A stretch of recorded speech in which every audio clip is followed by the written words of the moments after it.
'cause I love her with all that I am. And my voice.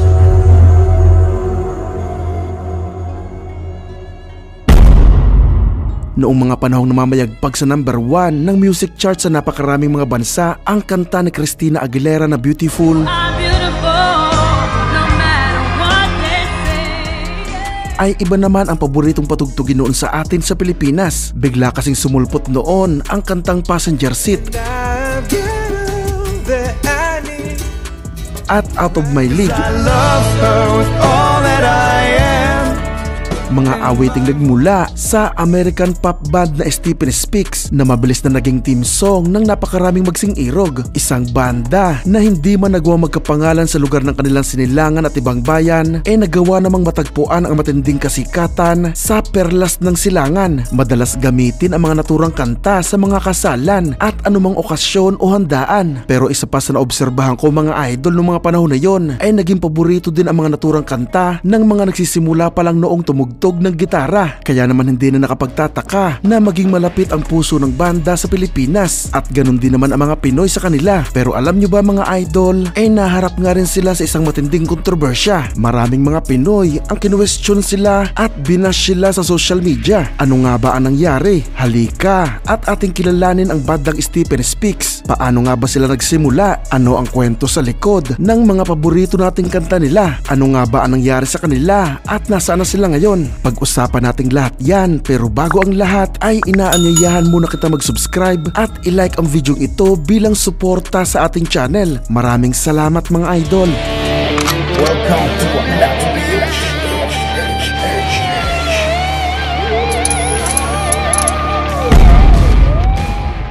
Nagsimulang magkaroon ng hugis ang banda noong 1999 sa Jenks, Oklahoma. Halos hindi na naghihiwalay noon ang dalawang matalik na magkaibigan na sina Rockwell Ryan Ripperger at TJ McLeod. Magkasama silang sumasali sa mga acting class, pagkanta sa choir at maging pag-aaral ng pagtugtog ng gitara. Hindi rin nagtagal at nagsimula na rin silang lumikha ng kanilang mga sariling kanta at paminsan-minsan ay tumutugtog na din sa harap ng publiko. At dahil nga graduating na sila noon ay naisipan ni Rockwell na yayain si TJ at isa pa nilang kaibigang si Ab Colby para i-record sa CD ang kanilang nagawang kanta dahil hindi na umano nila alam kung magkikita-kita pa sila pagkatapos ng graduation. Maganda umano itong remembrance o keepsake na kung sakali mang hindi na umano ito masundan pa, at least ay meron na siyang maipapakita sa kanyang mga magiging anak sa hinaharap. May pagmamalaki niyang minsan sa buhay niya, nakalikha siya ng ganung mga kanta. Tsaka sa edad pa lang kasi niya mga idol na 15 taong gulang, nagmamayari na nga noon si Rockwell ng sariling recording studio. Kaya magagawa nila ang kanilang planong pagre-record nang wala silang ilalabas na pera. Syempre isa na rin yun sa dahilan kaya pumayag na rin agad ang dalawa. So yun nga,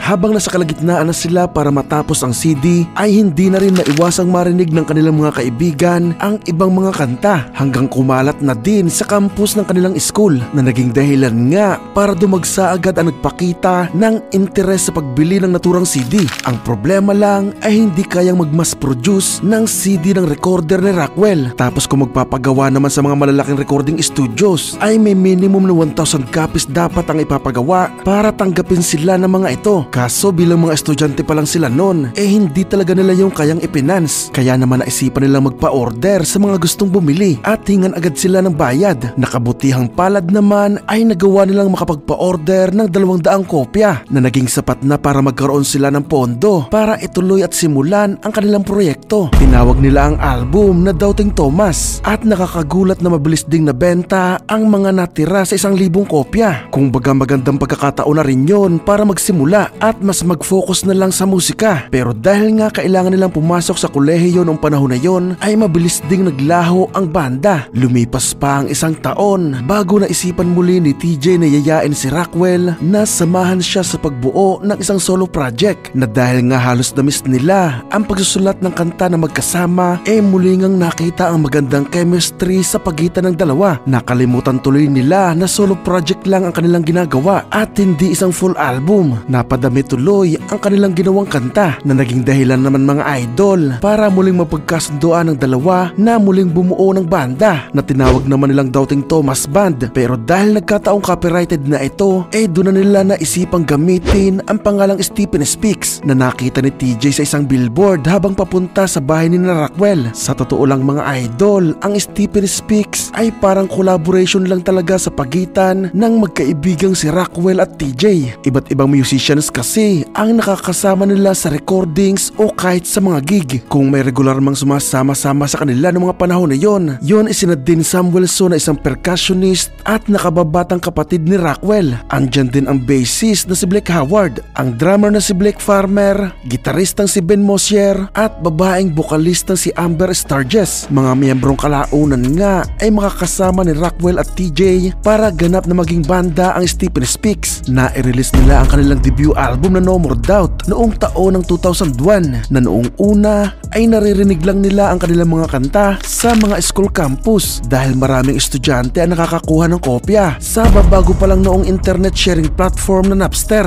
na syempre ay nagpapatunay lang din yon mga idol na wala talaga silang kinikita noong mga panahon na yon. Pero hindi rin nagtagal at nakatanggap sila ng email isang araw na nagsasabing number 1 umano ang single nilang Passenger Seat sa radio station Magic 89.9 sa Pilipinas, hanggang manguna na rin ito sa iba pang mga radio stations na sinasabi pang na-break nito ang pop music records sa ating bansa, na natili pa ang naturang kanta sa itaas sa loob ng 8 linggo, at noong mapalitan ito ay mas lalo pang sumikat ang Stephen Speaks sa Pilipinas dahil ang pumalit sa Passenger Seat ay ang kanta din nilang Out of My League. 'Cause I love her with all that I am.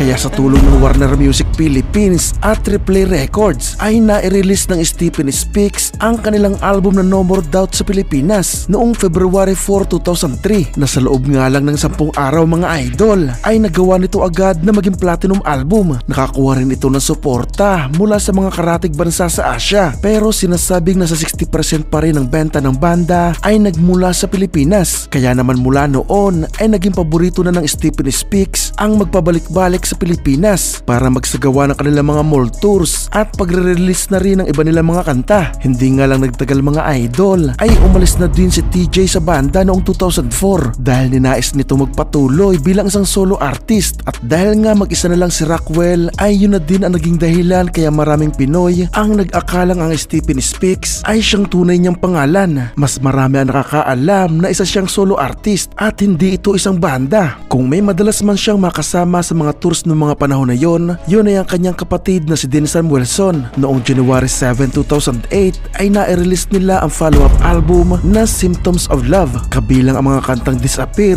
Just a Little Girl, So Many People at iba pa. Pero hindi na ito nakakuha ng parehas na impact na tinamasa ng unang album. Kung hindi ako nagkakamali mga idol, kasagsaga na din kasi yun ng pagsikat muli ng mga OPM rock bands, at kahit pa nakabalik muli sa mainstream ang mga tugtuging acoustic nung taon ng 2008 o 2010, parang Passenger Seat at Out of My League lang din yung mga kanta ng Stephen Speaks na madalas patugtugin noon sa radyo. Wala na silang ibang sumikat pa na kanta. Pero syempre, kung solidong tagahanga ka ng banda, unawa ko kung hindi ka sang-ayon sa sinabi ko. Maaaring may alam ka na iba pa nilang magandang kanta na kasamaang palad ay hindi pa namin naririnig. Kaya ilagay mo yan sa comment section para aming malaman at mapakinggan. Nagkaroon pa sila mga idol ng album na Age of the Underdog noong 2011 at Alive to Fight noong 2018. Pero katulad ng sinundang album ay nilangaw din ang benta nito. Mas malaki pa yung kinikita nila sa mga isinasagawa nilang konsyerto. Pero alam nyo ba mga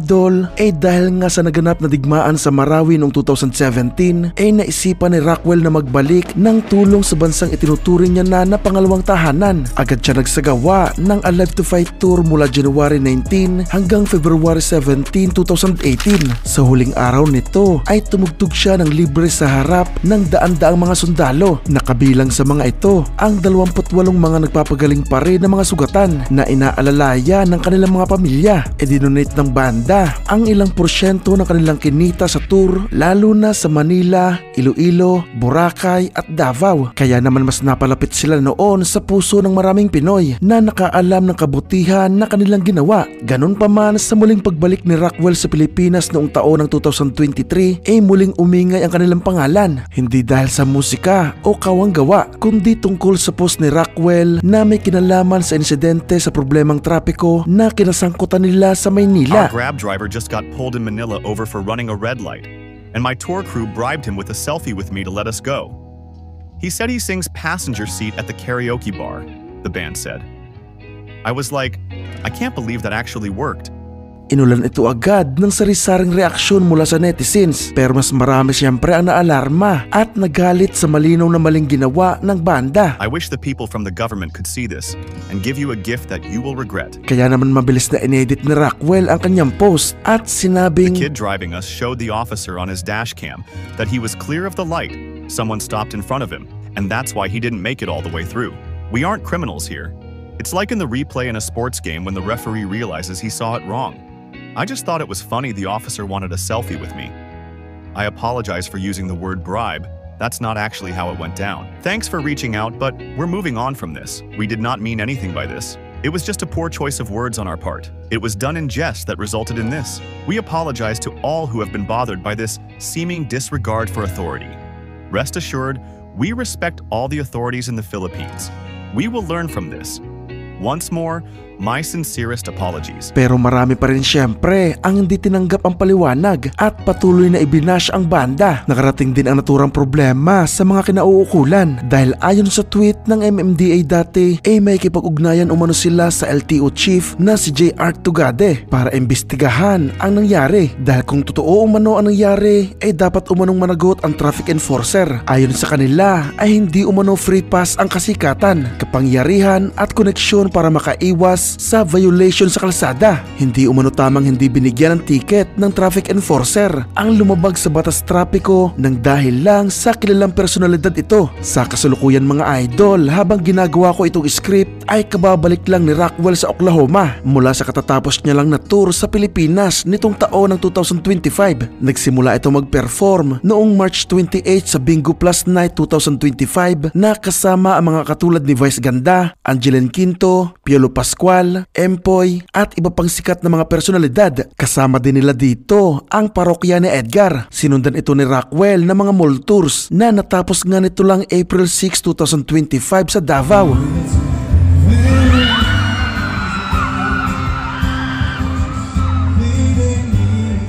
Katulad ni David Pomeranz at bandang Fralipo-Lipi, isa nga rin ang Stephen Speaks sa mga foreign acts na nahanap ang kanilang kasikatan sa Pilipinas. Hindi man sila naging ganung kalaki sa iba't ibang mga bansa, nag-iwan naman sila sa atin ng mga awiti na hindi naluluma, mga awiting kay sarap pa rin pakinggan hanggang sa kasalukuyan. At sigurado akong hindi ito basta-basta mawawala kahit ilang henerasyon pa ang dumaan.